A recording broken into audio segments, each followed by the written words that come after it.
Hello everyone connected with the Brimbank Library. My name's Katherine Firkin and I am so happy to be here with you today, able to talk very quickly about my debut novel, Sticks and Stones. This is my little book baby. It's been about 5 years in the making, so I am super excited to see it out in the world, even though of course it is a little bit of a weird time being out in the middle of a global pandemic. It's not what I expected or what I had hoped, if I'm being honest, but it is still super exciting to see it out in the world and to be able to still do events like this one and get to meet people virtually, even if we can't do these things in person for a little while longer at least. So, Sticks and Stones is a crime thriller set in Melbourne. It's a police procedural and it follows my lead detective, Emmett Corbin. When we meet Emmett, he has just taken over as head of the missing persons unit. And he's feeling a little bit unsure about his move into this role. He's sort of feeling like the unit's very under-resourced and understaffed. And he's really left feeling like he's sort of swamped with these banal cases, which he thinks local stations should be handling themselves. But then he comes across this case of a missing mum. And this is really when everything starts to change for Emmett. He quickly learns that this missing mum left her 2 children at a holiday program and she never returned to pick them up. So instantly it does seem highly unusual and highly suspicious. He has a chat to her friends and family. They all describe this missing mum as being absolutely devoted to her kids, a loving wife, happy at home, and that she would never just sort of take off and leave her 2 children. So Emmett, of course, finds himself, really quite captivated by this case, and he does a fair bit of digging, and it doesn't take him too long to discover that all really isn't as it seems. Her family have been keeping some pretty big secrets, and in fact this missing mum has been keeping some pretty big secrets. And suddenly Emmett finds himself involved in this really complicated tangle of lies. And we see him go from one extreme to the other, from being quite bored and unsure about this role that he's taken on to being absolutely run off his feet, where he's effectively chasing this really dangerous predator through the streets of Melbourne. So it is quite a fast-paced read. It is quite exciting, I hope. I'm told it reads a little bit like almost a TV crime series. And it is very much based on my personal experience as a reporter. So my background is that I've worked in the media for about 13 years. Most of that time has been spent covering courts and also covering some of Melbourne's most notorious criminal cases. One of the first cases I was involved in was actually the death and funeral of underworld figure Carl Williams. He was, of course, involved in all that sort of underworld gangland killing, which really did sweep our beautiful city for so many years. And one of the things that fascinated me when I first became involved in that was what a facade these sort of people carry with them on a day-to-day basis. And what I mean by that, to give you an example, is I went and covered the funeral of Carl Williams. And I will never forget sitting in this little church. It was in Essendon, so quite a sort of suburban, family, lovely area. And we were in this little church, and on one side of the aisle, you had all these sort of quite notorious, shady, questionable figures who were almost a little bit scary to be in the same room with. And then on the other side, you had almost sort of very, very quite lovely people, the little old ladies down the road. You had his next door neighbours, friends and family, people who all described this notorious person as really just a very average suburban guy. And I really became very fascinated by this juxtaposition between this sort of evil empire king and this very average suburban dad. In fact, I remember his daughter getting up at the funeral and speaking about him. And to her, he was just dad. I remember her saying, it's just daddy. He'd pick me up from school. He'd take me to the park. He'd do all these things. And it made me realize that so often this underworld and these crimes are happening in front of our eyes, and we don't even realize these things are going on. So that's one thing that really did heavily influence Sticks and Stones. it is very much, you do get to see the darkened shade, you get to see the day-to-day life of the killer, and then you also get to sort of peek behind the curtains and see all these other evil things that are going on. The other part of my career that really heavily influenced Sticks and Stones was the court reporting. And for me, there were two things I want to quickly say about this. One was I really became very quickly struck by not just the graphic nature of crime that so often doesn't even get reported outside the courtroom, but for me was how traumatized offenders often are. And this is a difficult conversation to have because I never want to suggest that I'm condoning any of the behaviour that we see from offenders. Certainly, I mean, when you see the damage that they cause, you could never sympathise or often even empathise with them. But it is fascinating how often when you sit in a courtroom and you listen to the backstory of the offender, how often they come from quite a traumatised background themselves. And for me, that idea of trauma repeating through the decades and this cycle of neglect that just kind of plays itself out over and over and over, I find that a really fascinating issue to look at. And that's something that when you hopefully get a chance to read Sticks and Stones, you'll see what I've done is I have a series of flashbacks where you do get to watch effectively how a killer is made.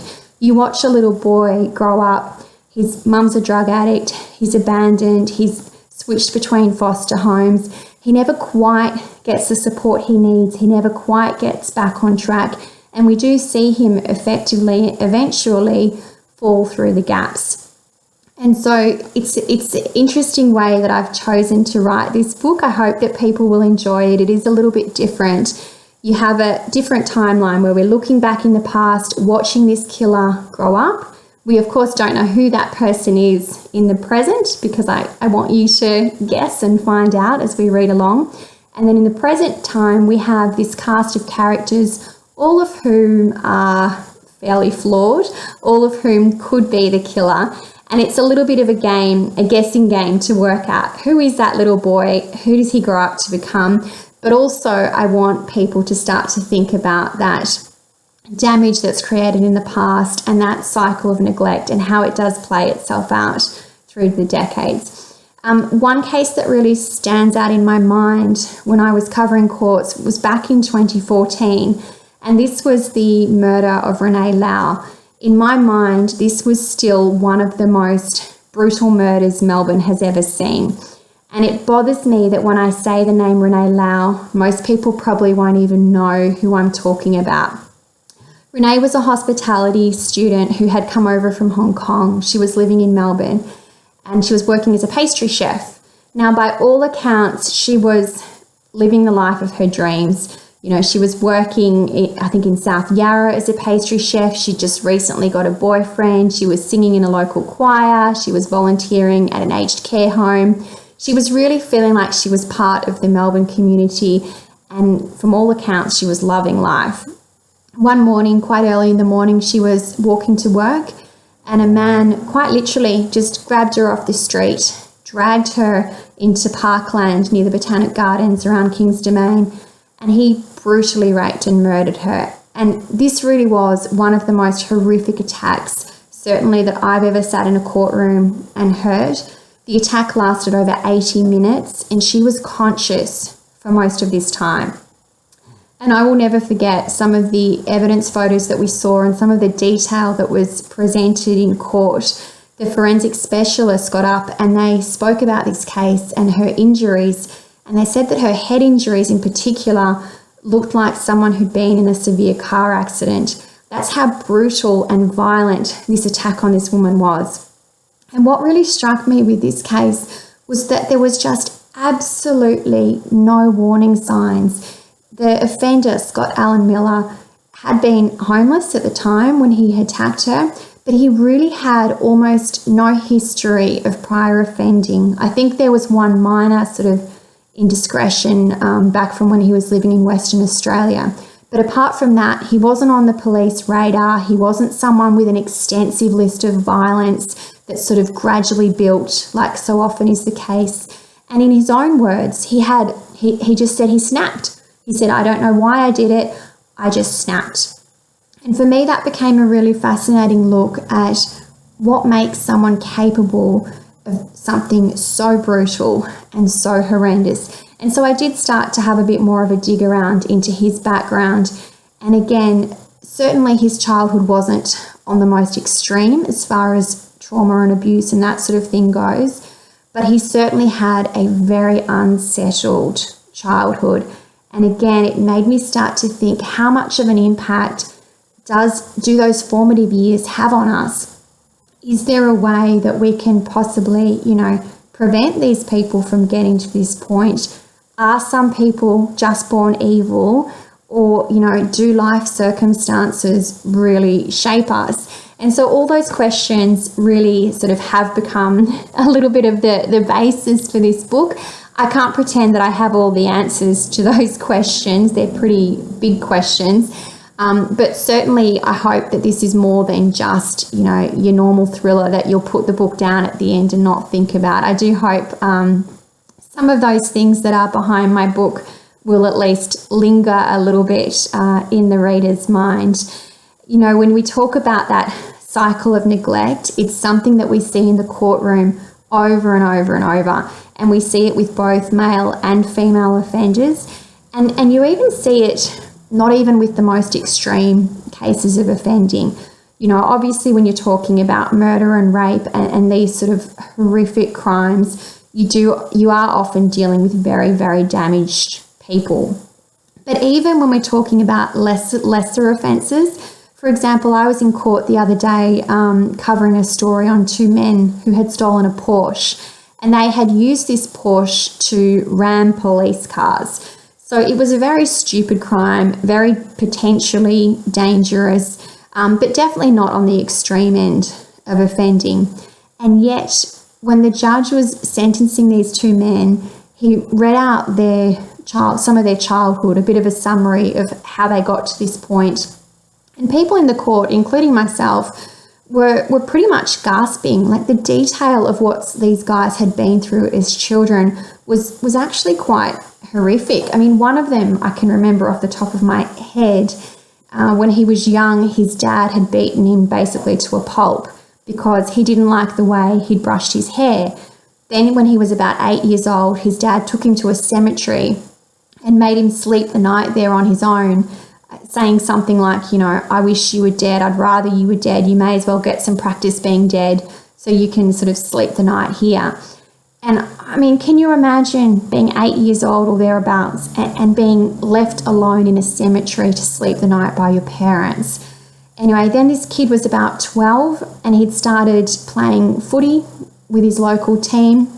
And by all accounts, he was actually starting to get back on track and get a little bit of a sense of normality back. And then unfortunately, his dad came and watched him play at one of these games. And apparently he was, so mortified by his son's, lack of talent or supposed lack of talent that he started injecting him with amphetamines before every game. I mean, that's just the things I can remember off the top of my head. When you listen to that kind of a childhood and you think, this is the person the child should have been able to lean on for support. Again, you can't excuse what they're doing, but you do start to think, gee, what chance did that kid ever have to get any semblance of a normal life? So all those kind of little stories really have influenced Sticks and Stones, and they certainly have shaped my idea of, how I could tell this story, how I could get people thinking a little bit more about crime. It is told through multiple perspectives, so you do get to hear from quite a few different people. One of the other things that has really struck me about crime, and I know this is obvious, but it's something that does strike me time and time again, is that crime doesn't discriminate. It's sort of the one great leveler, a little bit like illness. It doesn't matter if you're at the top of your game or if you're sort of really struggling and, clinging on. When you're impacted by crime, it can have just an absolutely devastating impact on your life, and it really does cover the whole cross-section of society. So that's another thing that I've tried to capture in Sticks and Stones. You do hear from a lot of different voices and a lot of different people, and they really tell their story through their eyes. And the one central theme through it all is this one fairly major crime which pulls the whole story together. So I was a little bit nervous when I chose to write from this style where we are constantly changing perspectives. There's a little bit of a jump in the timelines. I was a bit nervous that perhaps it would be hard for people to follow, or maybe, they would find it a bit choppy and a bit jumpy. But so far, fingers crossed, the feedback seems to be quite good. People seem to be enjoying this slightly different take on a crime novel. So I hope that you will get a chance to pick it up and you will read it. And certainly I would love to hear, once people get a chance to read it, what you think about the book, the plot, the style, any of those things. I'm always eager to hear feedback. And I am on all the usual social media channels, so feel free to harass me with any of your thoughts, good, bad, or otherwise. The last thing I want to say just quickly about my little book baby, which I am proud of in case you can't tell. It is set in Melbourne, and this is something that I was a little bit nervous about, because if you look at crime novels that are doing very well, particularly Australian crime at the moment, they do all seem to be set in fairly rural or regional areas, by the beach or out in the bush or that sort of thing. And I was nervous giving it a really urban feeling and a really urban setting. I hope it's something that people will enjoy, but again, I would love to hear feedback on that. It does give the book, I think, a little bit more of a gritty kind of feeling to it. A lot of the book is set around the Docklands, which I'm sure people in Brimbank will all know. But it's an interesting area because, there's parts of the Docklands that are, beautiful and very developed and lovely by the water. But you only need to walk a few blocks sort of around towards the creek, and it does all become a little bit deserted and a bit sort of weird. And so I did deliberately want to set my book around that area because it's such an interesting for me anyway, I find it such an interesting landscape, being so close to the city, but also at times feeling so removed. So I won't keep rabbiting on too much more. Basically, I would just love if you do get a chance to get this book from the library, or of course from a bookstore. If you want to have a read, there's also audiobooks and ebook formats available all over the place. If you are going to buy it, my one little request, if it's possible for you to support a local bookstore, they are doing really tough, especially around Melbourne at the moment. So if you can support them by purchasing a copy, if not my book, another Aussie author, that would be fantastic. It is a little bit of a tough time for everyone at the moment. But either way, however you choose to get your hands on it, please give it a try, pick it up, reserve it at the library, have a read, and absolutely feel free to tell me what you think. I would love to hear from you all. Thank you so much for tuning in. Hopefully we will get to actually do this in person one day. Bye.